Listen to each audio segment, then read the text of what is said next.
Hey folks, this is Riker with a gaming news wrap-up video where we discuss the happenings of the week. This week's topics include CD Projekt RED announcing a slew of new games, Overwatch 2 off to a rocky start, the open letter to fix Diablo 3, and more. As always, discussion timestamps can be found in the description below. But right before we skip ahead, just a quick reminder to ring that sub notification bell to be alerted to new Saturday episodes and stay up to date with gaming news highlights. But before we move on, just a quick word from this video's sponsor, Squarespace. I built my website, Riker.com, using Squarespace, and I was able to do everything myself, quickly and easily, and with zero education in the field, all thanks to how easy Squarespace is to work with. Watch how easily I update my website to add an entirely new section to embed my Diablo lore videos. Squarespace is flexible for any kind of website, whether for your business or your hobby, with tons of templates that you can easily customize to your needs, no knowledge of coding required. You can even connect your social media profiles to automatically push website content to your socials, set up members-only areas with exclusive content,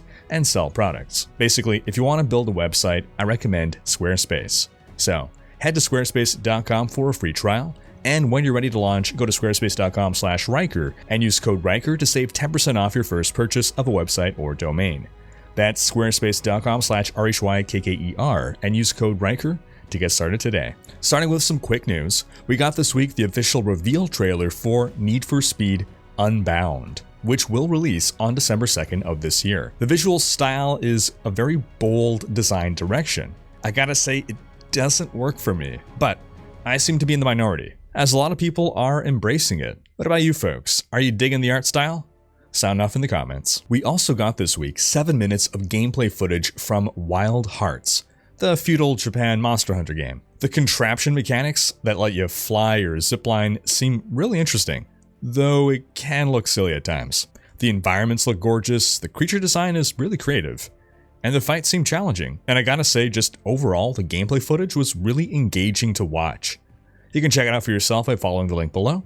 The game releases February 17th. This week also saw the release of the official gameplay trailer for the Dead Space remake, and it looks fantastic, and exactly how my memory remembers the original looking, which I guess means it's a faithful remake. And some quick news about Blizzard's upcoming survival game that was teased back in January. We've gleaned a few more details via job postings that the game will include open world gameplay, which is no surprise for a survival game, FPS mission experiences, okay, maybe that's gonna include some kind of instanced dungeons, as well as gameplay puzzles. Now, that's something that Blizzard doesn't generally do, that is, include puzzle elements in their games in any major capacity. So I'm very curious about that one. You know, sometimes they can work on parts of a dungeon to unlock secret passages, right? Solve a puzzle, open a passage, get extra loot, or some discoverable. But how do you folks think puzzle elements can fit into a survival game? Sound off in the comments. In other Activision Blizzard news, Executive Vice President for Corporate Affairs, Frances Townsend, has stepped down. If her name sounds familiar to you, that's because when the harassment lawsuit against Activision Blizzard came out last year, Townsend called the lawsuit meritless and factually incorrect, and that it painted a distorted and untrue picture of the company. Over 1,000 current and former Blizzard employees signed a letter at the time calling for her to step down. Now, Townsend's reason for stepping down now is not publicly known, but she will continue to serve as an advisor to CEO Bobby Kotick. In other news, Overwatch 2 launched this week, and the launch went perfectly smooth without a single hitch. Now, of course, it was a giant disaster. Blizzard's Overwatch servers were getting hit by multiple DDoS attacks, which resulted in players disconnecting mid-match, server errors, and incredibly long queues to get into the game. This went on for several hours, with Blizzard teams having to work throughout the night to try to mitigate the damage. Now, apart from the server issues, the game itself has received some criticism from Overwatch 1 players, mainly revolving around its new monetization structure. You see, Overwatch used to be a paid game with loot boxes for random cosmetics. You could either buy the loot boxes with real money or earn them through gameplay, and eventually you can unlock all cosmetics for free just by playing the game and getting the free loot boxes. Now, Overwatch 2 is a free-to-play game with no loot boxes, and it has paid cosmetics. And Reddit user lol is cool, yay for me. That's That's a name that inspires confidence. Anyway, they ran the math on what it would cost to buy all the in-game cosmetics, and if their numbers are correct, then it would cost roughly 1.4 million Overwatch 2 credits. And you can only earn 60 credits per week from weekly challenges, meaning it would take you about 450 years to earn all the Overwatch cosmetics without spending money. But if you want to spend money, well, it would cost you about $12,000 worth of Overwatch 2 credits. So just a little more than $60. Now, we should specify that it's unlikely that players will want to get every single cosmetic. Cosmetics include many sprays and voice lines that a lot of players don't necessarily care a whole lot about. And even among the skins, some of them are basically just recolors of other skins, so a player is likely to just pick their favorite shade and go with that, as opposed to get all the different colors. But still though, even if we look at just the most sought after cosmetics, the legendary skins, it would allegedly take you 8 months to earn enough credits through gameplay to purchase one legendary skin. Or you can just spend $19. Now, the $19 for one of the best cosmetics in the game, that's not the end of the world. It's not cheap, but it's not the most expensive prices out there. However, if the alternative is to farm for 8 months non-stop, that's extreme, and that is not a viable alternative to paying. You want those with more time than money to feel rewarded for sinking their time into the game, and those with more money than time to feel incentivized to skip the grind. But 8 months of grind for one skin? That's not rewarding. Apart from that, players also notice some quality of life features have been removed from Overwatch 2, like the find a group feature, or the removal of an indicator that players are in a group so that you know whether you're up against a pre-made team or not. Then, we also spoke last week about how Blizzard added a security feature that required you to have a real cell phone number registered to your Valentine account. Well, after some recent uproar about this, Blizzard partially rolled back that implementation. Basically, any Overwatch player who already had a connected Battle.net account will not need to provide a phone number to play. However, any new accounts will require a phone number. The tricky thing is though, in the US, prepaid phones or burner phones aren't good enough. They won't let you register with a prepaid phone. And these are the kinds of phones that are typically marketed as budget options for lower income people, which effectively means you need to be able to afford a $50+ a month phone plan to become a new player to Overwatch 2. Now again, this whole phone thing is to combat cheaters, and giving a pass to existing account holders makes sense. If they cheat and get banned, then hey, they'll need to make a new account, and making that new account will require an attached phone. But for holders of prepaid phones, well, hopefully Blizzard can figure out an alternative way for them to authenticate themselves. Moving on to some CD Projekt RED news. The studio has announced a bevy of new games. A new Witcher Trilogy being developed in-house. That's in addition to 2 out-of-house Witcher games in production. A full sequel to Cyberpunk, plus an entirely new IP not tied to The Witcher or Cyberpunk, currently called Projekt RED, which has been in incubation since last year. Each of these 3 franchises is set to center on, quote, single-player games with memorable storylines, enhanced with multiplayer experiences. As for the Witcher Trilogy, that's set to release within a 6-year time span of each other. That is, from first to third game, 6 years is expected to elapse. For comparison, the original trilogy released over an 8-year span. So, if we account for delays, the release schedule will likely be comparable. In Diablo 2 Resurrected news, we got the launch of Season 2 this week, featuring Terror Zones and Sundering Charms. Before launch though, Sundering Charms were nerfed. Basically, the Conviction Aura and Lower Resist Curse will only have 20% of their effects applied even after Sundering Charms applied effects. Now, this is mostly a nerf to fire builds. See, cold sorceresses with their resistance breaking cold mastery will continue to reign supreme, and lightning builds didn't generally have too many issues with immunes to begin with, at least not nearly as much as fire builds, when a huge portion of enemies are immune to fire. Ultimately, cold sorceress is arguably the most powerful build in the game for the average player, being able to blast just about all content now with minimal investment. Yes, there are builds that are stronger, but require much rarer gear. And let's face it, most of us will not get that gear. But you can check out our top 10 video on the best Diablo 2 builds from last season. No new builds have really emerged since then. It's just a matter of the rich getting richer, and some of the builds on that list may rank higher than others now, but ultimately they are still the top builds in the game. We also have leveling build guides for all classes. You can check them out on Riker.com, plus a general leveling guide for leveling tips and tricks, plus a guide on how to gear your mercenary, farming guides on all the best places to farm based on what build you're running. Just be aware that with the new terror zones, some more farming options have become available to you. Just go to maxroll.gg and check out the terror zone tier list to see which terror zones are worth farming based on what damage type your build deals. In other D2 news, Carbot released a new episode of his Diablol 2 comedy series. This time it's How to Play Assassin. Do check that out. Then, in some Diablo 3 news, content creator and pro player Rax asked Blizzard for an opportunity to officially submit suggestions to improve Diablo 3, and he started working on a document listing all the improvements he could think of. He looped in other members of the Maxroll team of pros, as well as other content creators, and now has opened the floor to hear from the community as well. So, going through the list of suggestions, we have here, right at the top, nerf Paragon. One of Diablo 3's biggest flaws is the endless grind for +5 main stat.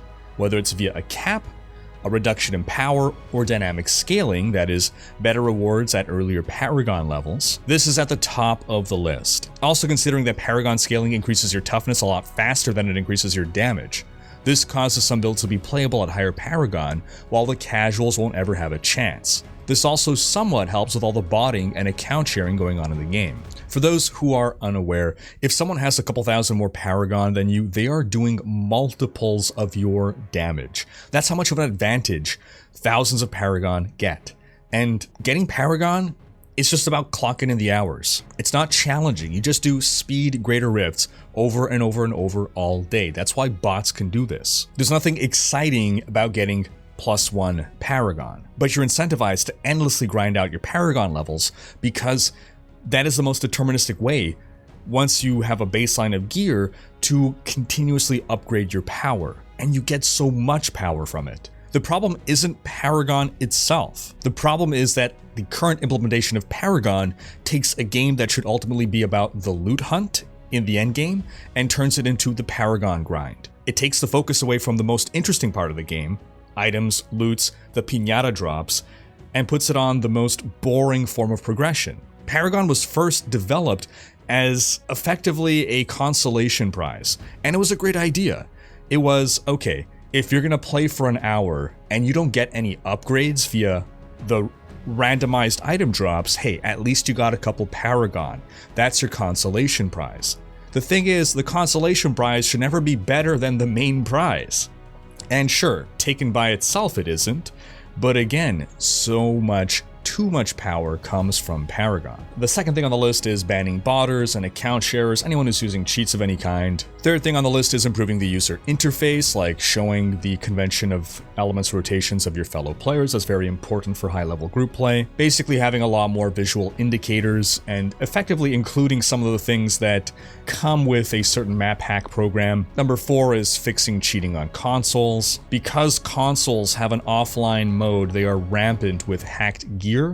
On PC, these files don't exist on our computer. They exist on Blizzard servers, so we don't have access to them, so there's no way for them to get hacked. There's no way to introduce hacked gear into the game, but because consoles have an offline mode, those files have to reside on the PC. That gives hackers access to them, the ability to modify them, and then inject them into the multiplayer. Giving stack loot to all players, that's a quality of life feature. Improving pet AI. Sometimes the pet AI can be pretty stupid. Buffing solo bounties. A lot of people don't like running bounties and doing split bounty farms. That is, you get into a party of 4 people, you all split up to do bounties 4 times faster than one individual could. Well, it really makes solo play for bounties miserable, knowing you could be going 4 times faster, so some kind of buff to solo players when doing bounties to make it not as punishing to do it by yourself. The trick here is you don't want to make it too rewarding, because then you'll swing things in the other direction and then no one's going to want a group to do bounties, but something can certainly be done there. Next on the list is improve crafting. They're basically suggesting some quality of life improvements that would speed up play. Next is reduce lag. Well, We'll stress that this is a wish list, not a we understand that all this can be easily implemented list. Some builds are simply unplayable at higher greater rift levels because the servers cannot handle all the area damage being spread out. The lag becomes unbearable. Number 10 is adding an option to instantly close Nephilim rifts instead of having to wait 30 seconds. Next is adding an account-wide follower or a follower armory. This way you don't have to gear up every single follower for every single one of your characters. Next is some improvements to Oryx's Dream. This is a new feature that was added not too long ago. It basically gives a small chance that a Greater Rift will spawn as an Oryx's Dream, which is intended to be a dream rift, an idealized rift. They're not always that ideal though, so there's some suggestions on to ensure that they are. Number 13, remove or buff bad maps. Some maps are just miserable to play in Greater Rifts. 14, buff bad mob types. Similarly, there's some monster types that you just skip because they're not worth the time it takes to kill them. 15, redesign pools of reflection. In short, these benefit pro players more than casuals. They could be redesigned to do the inverse. 10, remove spinners from named pylons. Well, this is one-shot mobs when you click a pylon. 17, kill rats. No, they don't mean extermination, they mean rat runs. It's a certain type of meta run. It's been a kind of meta run for years. So by making a couple adjustments, they can ensure that this build doesn't work anymore, and that should shake up the meta. 18 is some fixes to some Rift Guardians. 19 would be better PTR servers. 20 is rebalancing pylons, because the conduit pylon is by far the best pylon. Moving on to things that are nice to have. Pets, auto picking up, all materials. A while ago, it was stated that it was basically a deliberate design choice by the devs to ensure that you have to click on some things to feel like there is some tangibility to what you are getting. If everything is just vacuumed up, you don't really feel like you're gaining anything. That was said years ago, however, maybe thoughts have changed. Number 2, closing greater rifts in a group. Number 3, add follower AI settings, so you can set a follower to be more aggressive or more passive. Sometimes your follower does things that you don't want him to do, for instance. 4 is basically let followers actually do meaningful damage. Followers are overhauled 2 years ago, I believe it was. Great improvement, they still don't do any damage. Group play is so much more powerful than solo play. More can be done to help out solo players on the side of followers. Number 5 is change challenge rifts. I love the idea of challenge rifts at the start. In practice, the way challenge rifts are selected, you're put in a low-level greater rift with what is generally a terrible build because it's doing a low-level greater rift. Sure, it's nice variety to not just play the meta builds, but maybe we can actually play a build as opposed to just some random garbage that someone threw together. Number 6, rework worthless legendary gems. Legendary gems on the whole, you have your mainstays, your super powerful ones, you have the ones that are never used. Those could certainly be buffed, reworked, make them useful. It's a shame that we have so many legendary gems and most of them are not used. Number 7, rework normal gems in all slots. Similarly, we don't have a lot of variety in what gems you put in your other slots. Maybe by shaking these up, we can have other reason to put different kinds of gems in different sockets. Rework rarely used passive skills runes. Skill rebalancing hasn't been done in the longest time. Years ago, basically Blizzard decided we're going to balance skills with items. This skill is underpowered, here's an item that gives it 500% damage. Passives, though, in particular, don't benefit from this, so seeing some shake up to the passives would be nice. 9, enable cross-region gameplay. That would be so great. We see this in Diablo 2 Resurrected. Players from Europe and America can play together without having to make a new character on the European server, for instance, which is what we have to do in Diablo 3. Number 10, make Ubers great again. There was a time when Ubers were actually a challenge and you wanted to do Ubers because the Hellfire Amulet was so good. Nowadays, Ubers are super easy and no one runs a Hellfire Amulet anymore. Other amulets are just better. Squirts, Traveler's Pledge and Compass Rose, or the Flavor of Time. The suggestion here is to actually add Soul Shard powers onto the Hellfire Amulets. That's a great idea. Number 11, balance the 1 to 70 experience. Basically, given the tricks that you can do to get items very early on, some classes are just strictly better at leveling 1 to 70. They have a vastly easier time. For instance, Necromancers, super easy to level with. Crusaders have to get super lucky. Number 12, reset the challenge rift on season launch. Because the challenge rift resets on a Monday, a lot of players will complete it on Monday, and then come season launch on Friday, well, they've already used up their challenge rift, and now they don't get the immense boost that a challenge rift is at season start. Number 13, continue reworking worthless legendaries, goes without saying. Number 14, be consistent with mid-season buffs. They're basically saying, if players are going to stick around in a season for more than a month, reward them somehow, give some kind of non-trivial bonus like double bounty rewards, double greater rift keys, double blood shards, etc. Number 15, rearrange certain buttons on the UI, quality of life stuff. Number 16, notify us of changes to the game. No ninja nerfs or ninja fixes. We like to have patch notes. Number 17, make Hadrix and Challenge Rift caches claimable on both softcore and hardcore. I don't understand why the reward is combined when these modes are separated to begin with. Number 18, make potions craftable. We have deterministic ways to get pretty much all other items except for potions. We can't gamble them, we can't upgrade them. Number 19 is dial back gambling. They're talking about blood shards here. You can accumulate a huge number of blood shards very quickly, so a lot of your time is actually spent spending blood shards, gambling away your blood shards. One simple fix here would be that you increase the cost to gamble something, but you also increase the odds of getting something. So let's say you triple gambling prices, well, you also triple the odds of a gambled item rolling as a legendary or a set. This way you're just making fewer clicks. As it stands, it's very easy to max out your blood shard cap, so you're having to interrupt your gameplay pretty much every second rift to spend your blood shards. Number 20 is fix armory tetrising,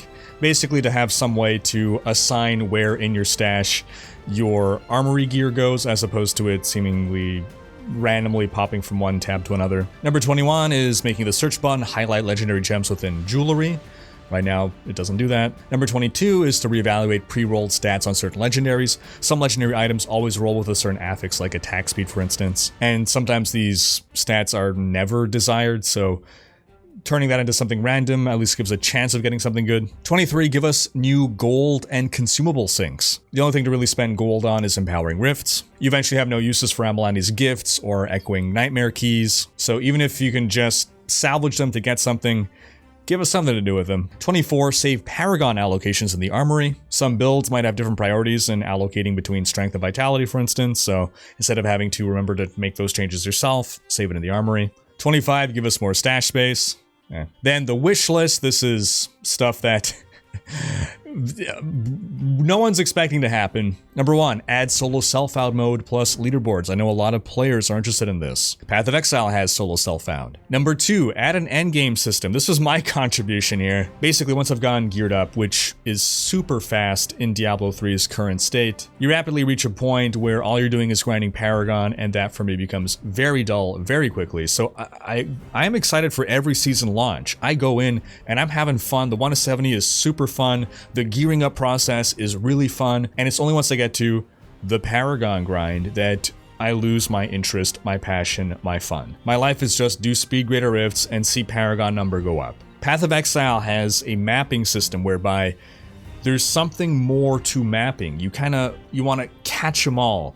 There's some number of maps, say 150 maps, and you get rewarded for completing every one of those. And it's not like 150 GR levels. It's some kind of meta progression that rewards you for seeking out variety in your experience without leading you to do things that you don't want to be doing. Because you can argue, well, you know, go do bounties. No one wants to do bounties. Go do challenger. No one wants to do these other things. We want to do the things that are fun, which is doing greater rifts. So if we can have some kind of extra meta goal that revolves around doing those greater rifts, something that we can make meaningful progression towards throughout a season that keeps us incentivized to play, because I don't care about leaderboards, so why am I doing these greater rifts anymore? Just to see my Paragon number go up?